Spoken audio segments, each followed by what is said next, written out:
안녕하십니까. 김영식 목사입니다. 오늘 또 창세기 강해를 잠깐 중단하고 고난주간을 맞이하여 그리스도의 고난과 그 의미를 생각해 보는 시간을 갖고자 합니다. 먼저 오늘 본문 마태복음 26장 57절에서 75절 말씀, 좀 길지만 제가 봉독해 드리겠습니다. 예수를 잡은 자들이 그를 끌고 대제사장 가야바에게로 가니 거기 서기관과 장로들이 모여 앉아 있더라. 베드로가 멀찍이 예수를 따라 대제사장의 집 뜰에까지 가서 그 결말을 보려고 안에 들어가 하인들과 함께 앉아 있더라. 대제사장들과 온 공회가 예수를 죽이려고 그를 칠 거짓 증거를 찾으매 거짓 증인이 많으나 얻지 못하더니 후에 두 사람이 와서 이르되 이 사람의 말이 내가 하나님의 성전을 헐고 사흘 동안에 지을 수 있다 하더이다 하니 대제사장이 일어서서 예수께 묻되 아무 대답도 없느냐? 이 사람이 너를 치는 증거가 어떠냐? 하되 예수께서 침묵하시거늘 대제사장이 이르되 내가 너로 살아계신 하나님께 맹세하게 하노니 내가 하나님의 아들 그리스도인지 우리에게 말하라. 예수께서 이르시되 내가 말하였느니라. 그러나 내가 너에게 이르노니 이후에 인자가 권능의 우편에 앉아 있는 것과 하늘 구름을 타고 오는 것을 너희가 보리라 하시니 이에 대제사장이 자기 옷을 찢으며 이르되 그가 신성모독하는 말을 하였으니 어찌 더 증인을 요구하리요. 보라, 너희가 지금 이 신성모독하는 말을 들었도다. 너희 생각은 어떠냐? 대답하여 이르되 그는 사형에 해당한다이다 하고 이에 예수의 얼굴에 침뱉으며 주먹으로 치고 어떤 사람은 손바닥으로 때리며 이르되 그리스도야 우리에게 선지자 노릇을 하라. 너를 친 자가 누구냐? 하더라. 베드로가 바깥들에 앉았더니 한 여종이 나와 이르되 너도 갈릴리 사람 예수와 함께 있었도다 하거늘 베드로가 모든 사람 앞에서 부인하여 이르되 나는 내가 무슨 말 하는지 알지 못하겠노라 하며 안문까지 나아가더니 다른 여종이 그를 보고 거기 있는 사람들에게 말하되 이 사람은 나사렛 예수와 함께 있었도다 하며 베드로가 맹세하고 또 부인하여 이르되 나는 그 사람을 알지 못하노라 하더라. 조금 후에 곁에 섰던 사람들이 나와 베드로에게 이르되 너도 진실로 그 도당이라 내 말소리가 너를 증명한다 하거늘 그가 저주하며 맹세하여 이르되 나는 그 사람을 알지 못하노라 하니 곧 닭이 울더라. 이에 베드로가 예수의 말씀에 닭 울기 전에 내가 3번 나를 부인하리라 하심이 생각나서 밖에 나가 심히 통곡하니라. 예.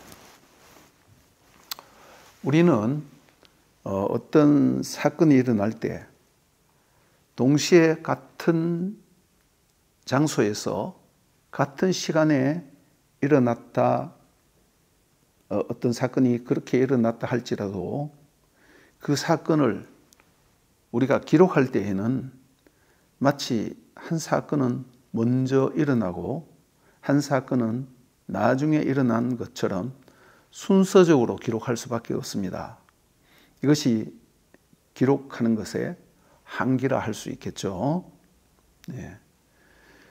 예를 들면 대통령 탄핵 사건을 생각해 볼 때에 재판관이 탄핵 내용을 선포하는 것과 대통령 측 변호인단이 듣고 반응한 것과 야당 국회 측 변호인단들이 듣고 반응한 것은 같은 장소에서 같은 사건이 같은 시간에 각각 반응한 것입니다.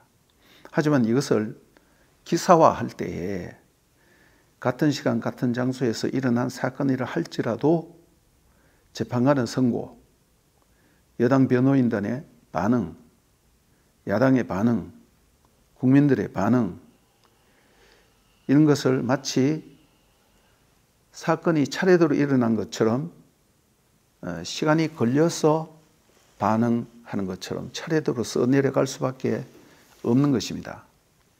오늘 여기 예수님의 재판정에 일어난 사건도 똑같은 동시적인 장소와 시간에 원고와 피고와 청중들의 반응이 있었다 할 수 있습니다. 그러므로 우리는 성경을 볼 때에 평면적으로 볼 것이 아니라 입체적인 차원에서 예수님의 재판 사건을 볼 수 있어야 할 것입니다. 오늘 저는 예수님의 재판 사건을 보면서 특별히 두 사람에게 초점을 맞추고자 합니다. 하나는 재판에 임하는 예수님의 모습, 또 한 사람은 예수님의 제자 베드로의 모습입니다. 성경에는 차례대로 기록해 나와서 베드로의 반응이 마치 예수님의 사건 훨씬 뒤에 일어난 것 같지만은 실상은 예수님의 재판과 동시에 베드로가 같은 장소에서 같은 시간에 반응한 것이란 것입니다. 그리고 예수님과 베드로의 태도, 그들의 말과 행동에서 이 땅에서 벌어지는 재판이 하늘에서는 어떤 판결을 내리는지 한번 보고자 합니다. 아주 간단 명료합니다. 먼저 예수님의 신문과 재판입니다. 이들, 즉 제사장과 장로들은 이미 마음속으로 예수를 반드시 죽여야 하겠다라고 작정하고 요식적인 재판에 들어갑니다. 여기에 불의와 불법 그 자체라고 할 수 있습니다. 거기에 대한 자세한 것은 제가 생략하겠습니다. 그래도 증인이 필요하니까 거짓 증인들을 많이 세웁니다. 그 중에 한 사람이 이제 성전을 헐고 사흘 만에 짓는다라는 그런 결정적인 증거를 가지고 말하는 것이죠. 여기서 중요한 것은 재판에 임하는 예수님의 태도와 말씀입니다. 처음에는 침묵합니다. 62절에서 64절을 보면 대제사장이 일어나서 예수께 묻되 아무 대답도 없느냐? 이 사람이 너를 치는 증거가 어떠냐 하니 하되 예수께서 침묵하시거늘 대제사장이 이르되 내가 너로 살아계신 하나님께 맹세하게 하노니 이제 두 번째 넘어갑니다. 다음에 이제 읽은 바와 같이 하나님께 맹세하라. 그리고 너가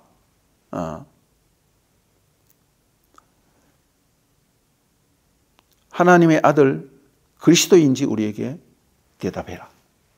너가 그리스도 맞냐? 그 말이죠.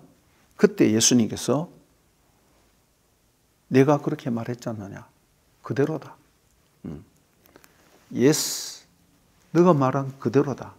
인정하는 거죠. 그리고 거기서 덧붙여서 그리고 인자가 권능의 우편에 앉아있는 것과 하늘 구름을 타고 오는 것을 너희가 볼 것이라. 엄청난 말을 하는 것이죠. 이것은 다니엘서 7장 13절에 인자가 거기에도 인자라고 표현했어요. 그것을 본따서 예수님께서 자기 자신을 인자라고 했습니다. 그렇다. 너가 말한 그대로다. 그리고 인자가 권능의 우편에 앉아있는 것과 장차 구름을 타고 오리라. 즉 심판하러 오리라. 그런 내용이죠. 즉 예수님은 모든 것을 인정했다는 것입니다. 그 대제사장은 이제 큰 건수를 잡았는 거죠. 사형을 유도하는 것입니다. 이에 대제사장이 자기 옷을 찢으며 이르되 그가 신성모독을 하는 말을 하였으니 어찌 더 증인을 요구하리요. 이것 하나만으로 충분하다. 지금 이 신성모독하는 말을 들었도다. 그러면서 청중들에게 묻습니다. 동의를 구합니다. 즉 뭔가 소동을 일으키려고 하는 거죠. 너희 생각은 어떠냐? 대답하여 이르되 그는 사형에 해당합니다. 사형감이다. 예. 그렇게 해서 대제사장은 목적을 달성을 했습니다. 예수가 하나님의 아들이라 스스로 하나님의 아들이라고 했고 인자가 하나님 우편에 앉아 계신 것과 장차 심판으로 오시리라는 그 내용까지 얘기했으니까 뭐 거기서 더 이상 증언을 요구할 것이 없죠. 이 말을 붙잡고 신성모독이라고 했습니다. 만약에 보통 사람이 이 말을 했다면 그건 신성모독이 맞죠. 그러나 하나님의 아들 예수님께서는 그것이 신성모독이 아니라 자기 자신에 대해서 있는 그대로 사실 그대로를 말했을 따름입니다. 다음 베드로인데 제사장들의 태도와 또 모든 성도들의 제자들의 태도, 제사장이 아니라 제자들의 태도와 모든 성도들의 대표, 또 모든 인간들의 대표이기도 합니다. 베드로는 베드로 한 사람이기도 하지만은 제자들과 인간들이 어떠한가라는 것을 여기에 보여주고 있는 것이에요. 일단 베드로는 멀찍이 따라갔다고 했습니다. 58절을 보니까 베드로가 멀찍이 예수를 따라서 갔고 또 하인들과 함께 집들에 갔습니다. 법정은 정면에 만약에 있다면 어느 한 구석 아마 그쯤은 안 되겠습니까? 뭐 자세한 것은 저도 모르겠습니다. 아무튼 멀찍이 따라갔고 바깥들에 앉아 있었다. 그때 베드로가 정말 자신이 말한 대로라면 다른 사람은 다 주님을 버릴지라도 나는 예수를 결코 버리지 않을 것입니다. 내 목숨까지 걸 것입니다. 그리고 마태복음 16장에는 주는 그리스도시요 살아계신 하나님의 아들이시니다 이런 고백도 했고 말이죠. 다른 사람 다 몰라도 저는 죽기까지 따라가겠습니다. 만약에 그렇게 했다면 예수님이 지금 현재 법정에 서서 절체절명의 시간에 있을 때에 증언하러 나가야 되는 거죠. 대제사장과 여러분, 그런 것이 아닙니다. 이분이 정말 그리스도입니다. 이분이 정말 하나님의 아들입니다. 라고 고백하고 증언해야만 하는 것입니다. 그러나 그러지 못한 베드로의 모습을 우리가 볼 수 있습니다. 참 비겁하죠. 근데 결국은 이것은 우리들의 모습이란 것입니다. 그 다음 베드로는 결국 3번이나 예수님을 부인합니다.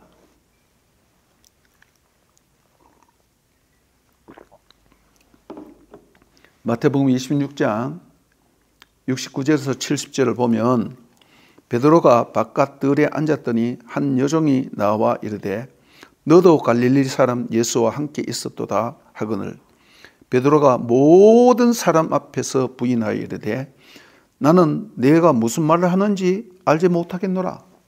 예, 딱 잡아떼는 거예요. 여종 앞에서.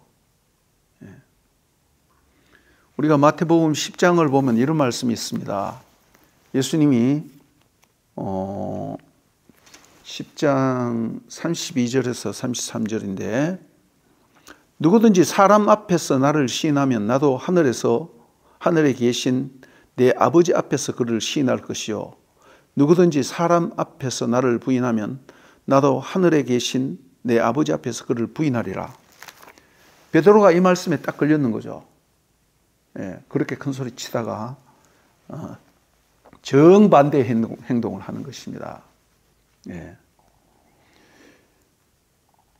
제가 이 헬라어를 한번 찾아보니까 우크 오이다 티 레게이스.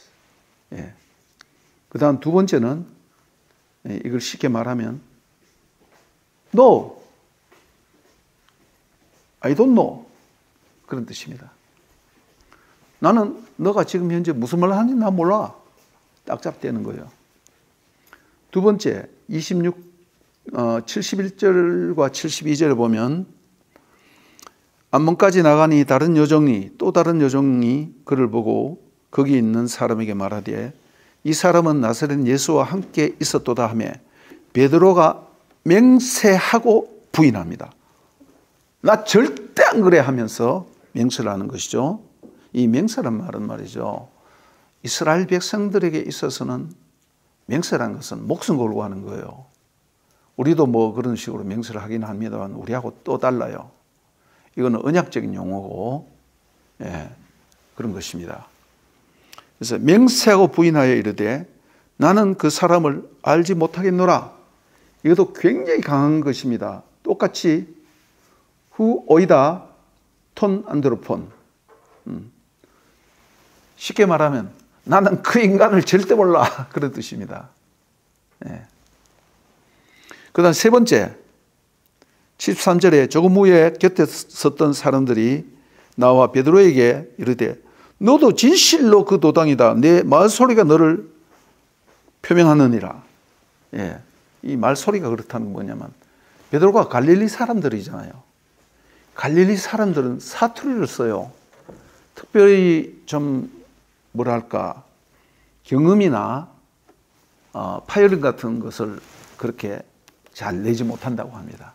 아주 쉽게 얘기하면 저희 경상도 사람들은 쌀하면 살 그잖아요.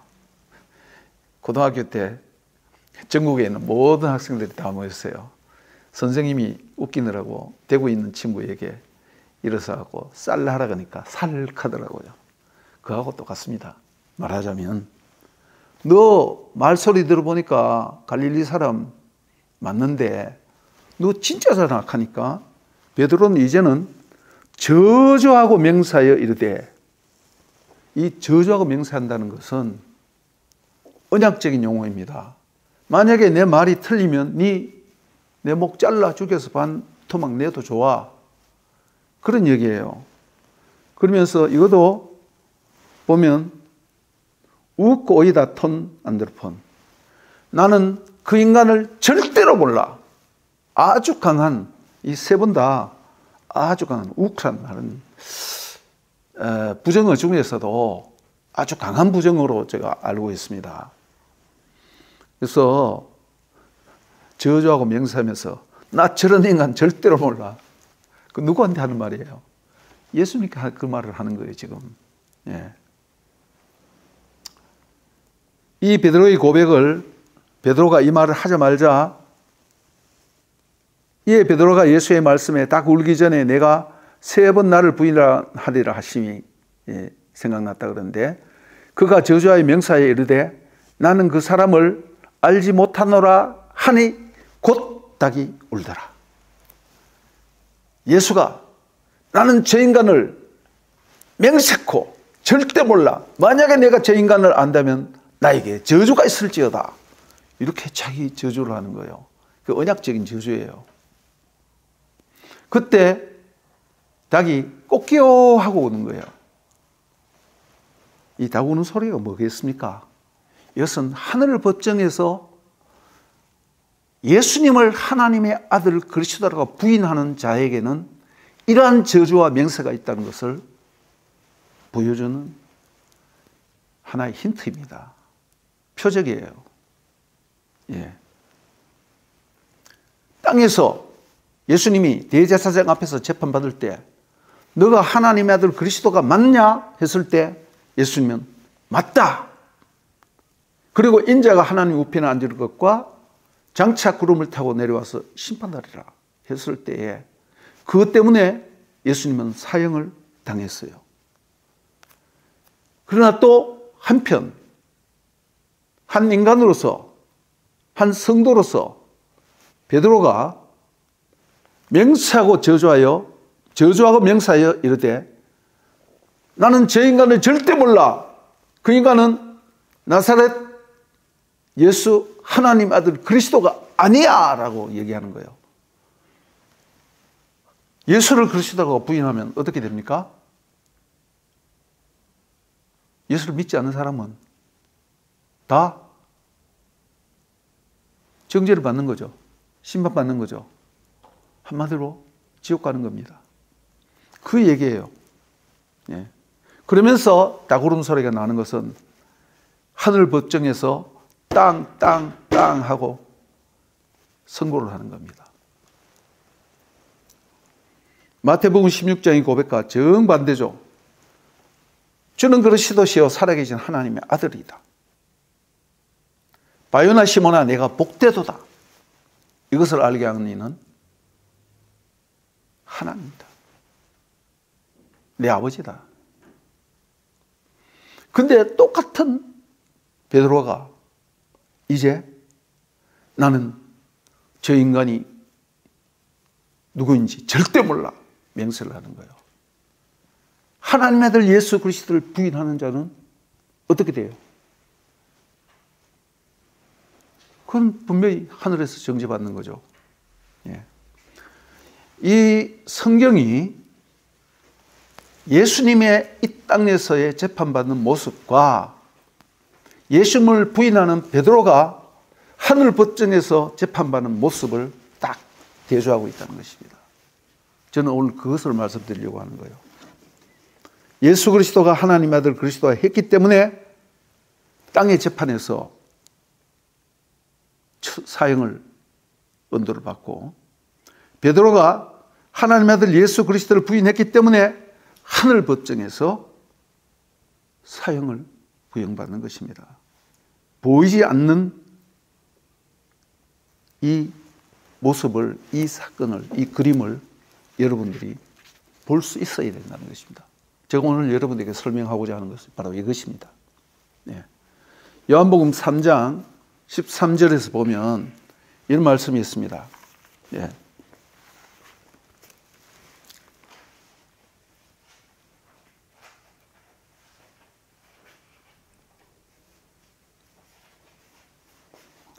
(19절만) 읽겠습니다. 그 정죄는 이것이니 곧 빛이 세상에 왔으되 사람들이 자기 행위가 악함으로 빛보다 어둠을 더 사랑한 것이라. 쉽게 말해서 그 정죄는 이것이니 예수를 하나님의 아들 그리스도로 부인하는 자마다 정죄된다 이 뜻입니다. 그 일을 예수님의 가장 잘 따른다고, 잘 믿는다고 자부하던 베드로가 그것을 부인하는 거예요. 이것은 사실상 베드로의 얘기를 하고자 하는 것이 아닙니다. 이것은 바로 저와 여러분들의 모습을 비춰주기 위한 것입니다. 예. 나사렛 예수 하나님의 아들 그리스도라고 인정하고 신성모독죄로 그 예수님이 죽으셨습니다. 시몬 베드로, 나는 예수를 모른다. 예. 저주하고 맹세했습니다. 땅에서는 죽음을 모면했지만은 하늘에서는 그 얘기를 하는 순간 하나님의 아들 예수를 부인했으니 그 신성모독이 무엇이냐, 어떤 죄에 해당되냐, 사형에 해당되는 죄입니다라고 땅땅땅 하고 딱 소리가, 딱 울은 소리가 울리는 것입니다. 여기서 하늘과 땅의 심판이 익스체인지 되는 것을 볼 수 있습니다. 땅에 어떤 심판을 하면 그것으로 끝나는 것이 아니라 하늘에서는 그것과 정반대의 심판이 내려질 수 있다는 것입니다. 물론 다 그런 건 아니겠죠. 우리가 예수를 시인하면 하나님께서 그걸 어렵다고 정죄하지 않습니다.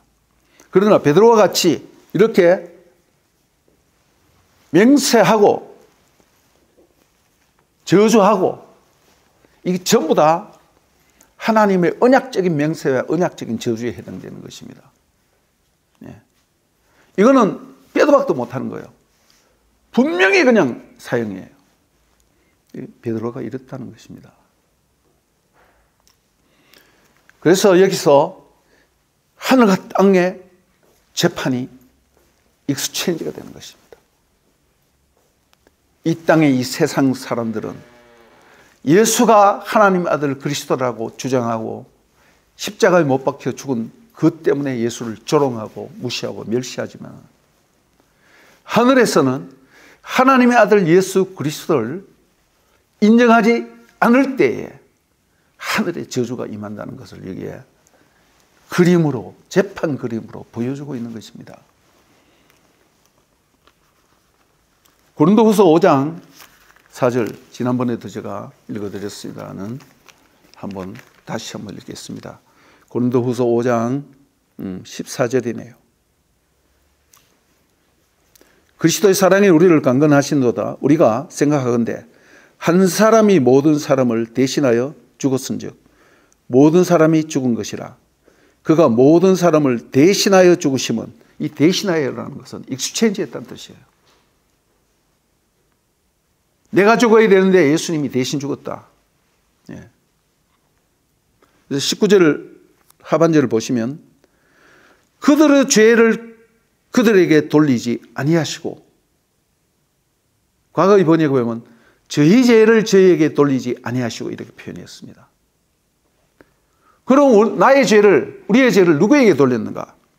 21절, 하나님이 죄를 알지도 못하신 이를 우리를 대신하여 죄로 삼으신 것은 우리로 하여금 그 안에서 하나님의 의가 되게 하려 하십니다. 하나님이 익스체인지 했다는 것입니다.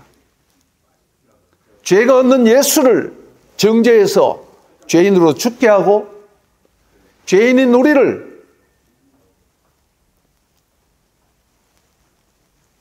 예수님 대신 의롭다 하시고 살려주셨다는 것입니다. 이것이 복음입니다. 갈라디아서 3장 13절입니다.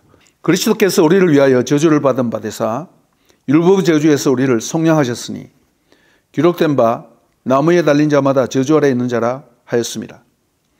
이는 그리스도 예수 안에서 아브라함의 복이 이방인에게 미치게 하고 또 우리로 하여금 믿음으로 말미암아 성령의 약속을 받게 하려 함이로다. 그 외에도 참 많이 있습니다. 그러나 로마서 한번 읽겠습니다. 로마서 다른 건 다 놔두고 5장 6절, 우리가 아직 연약할 때에 기약대로 그리스도께서 경건하지 않는 자를 위하여 죽으셨도다. 위하여 죽으셨도다. 대신하여 죽으셨도다. 8절, 우리가 아직 죄인 되었을 때에 그리스도께서 우리를 위하여 대신 죽으심으로 하나님께서 우리에 대한 자기의 사랑을 확증하셨느니라. 10절, 곧 우리가 원수 되었을 때, 그냥 보통 사이가 나쁜 게 아니에요. 원수의 원수. 죄는 하나님과 원수되는 것입니다. 곧 우리가 원수 되었을 때 그 아들의 죽으심으로 말미암아 하나님과 화목하게 되었은즉 화목하게 된 자로는 더욱 그의 살아나심으로 말미암아 구원을 받은 것이다. 구원받았다. 어떻게? 대신해서 익스체인지함으로 말미암아. 예. 이 사실을 구약에서는 벌써 이사야 선지자는 우리에게 잘 말씀해 주고 있습니다. 이거 우리가 너무나 잘 알죠? 한번 읽어드리겠습니다. 이사야 53장 4절에서 6절 말씀. 우리는 다 양 같아서 그릇 행하여 각기 제 길로 갔거늘 여호와께서는 우리 모두의 죄악을 그에게 담당시키셨도다. 우리의 모든 죄악을 그에게 넘겨줬단 말이에요. 그의 의는 우리에게 넘겨주고 우리의 죄는 그에게 넘겼어. 땅에서 대제사장에게 신성모독죄로 말미암아 사형에 처한 그 예수의 그 사실은 예수를 저주하고 부인하고 맹세한 죄악된 베드로, 그것은 우리 모두를 대표하는 것입니다. 우리를 대신해서 했다는 것입니다. 예. 우리는 다 양 같아서 그릇 행하여 각기 제 길로 갔거늘 여호와께서는 우리 모두의 죄악을 그에게 담당시키셨도다. 그가 곤욕을 당하여 괴로울 때도 그 입을 열지 아니하였으며 마치 도수장으로 끌려가는 어린 양과 들 깎는 자 앞에서 잠잠한 양같이 그의 입을 열지 아니하였도다. 그는 곤욕과 시문을 당하고 끌려갔으나 그 세대 중에 누가 생각하기를 그가 살아있는 자들의 땅에서 끊어지면 마땅히 형벌받을 내 백성의 죄를, 백성의 허물 때문이라 하였어요. 때문이라는 것이 바로 그런 뜻입니다. 그는 강포를 행치 아니하고 그 입에 거짓이 없었으나 그의 무덤이 악인들과 함께 있으며 그가 죽은 후에 부자와 함께 있었도다. 쭉 계속 나옵니다만 생략하겠습니다. 즉 예수가 하나님의 아들이라고 말씀했기 때문에 하나님에게 신성모독을 했다는 제목으로 죽은 그 죽음이 실제적으로는 예수가 하나님의 아들이 아니고 저주받고 죽어야 할 인간이라고 예수를 부인한 그 신성모독, 하늘에 대한 신성모독 죄를 범한 베드로와 우리와 같은 죄인을 위해서 대신 죽으셨다는 것입니다. 이것이 오늘 마태복음 26장이 보여주는 재판의 그림입니다. 마지막에 그런 것이 있죠. 베드로가 그걸로 끝났습니까? 이에 베드로가 예수의 말씀에 닭 울기 전에 내가 3번 나를 부인하리라 하심이 생각나서 밖에 나가서 심히 통곡하니라. 쉽게 말해서 회개했단 말이죠. 오늘 우리들도 고난주간이니까 어떤 기도를 해야지. 좋습니다. 그러나 하나님의 복음을 좀 더 깊이 깨달으면서 예수 그리스도가 십자가에 못 박힌 그 내용을 더 깊이 묵상함으로써 많은 은혜가 있기를 바랍니다. 감사합니다.